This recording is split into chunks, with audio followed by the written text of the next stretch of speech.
حضرت جی مولانا محمد یوسف صاحب رحمۃ اللہ علیہ جب بھی بڑے بڑے اجتماعات میں دعا کراتے تھے یا حرم شریف میں دعا کراتے تھے، عمرے میں یا حج میں، تو یہ 3 آیتیں ضرور پڑھتے تھے۔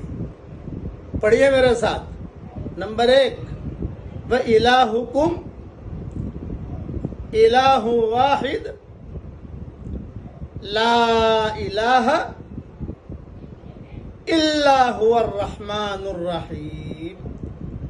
نمبر 2، الف لام میم اللہ لا الہ الا هو الحی القیوم۔ نمبر 3، وعنت الوجوہ للحی القیوم۔ اس کے بعد دعا کراتے تھے۔ ان 3 آیتوں میں اسم اعظم ہے، یہ بھی کتابوں میں لکھا ہے۔ اور حضرت جی مولانا یوسف صاحب رحمۃ اللہ علیہ فرماتے تھے کہ ان 3 آیتوں کے پڑھنے کے بعد اللہ تعالیٰ دعائیں قبول کرتا ہے۔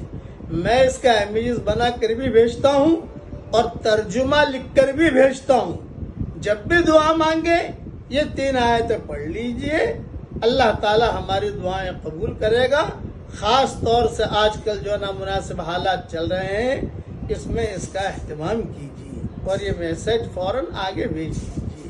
اللہ تعالیٰ ہم سب کے لیے دونوں جہاں کی سرخ روئی کا فیصلہ فرمائے، آمین۔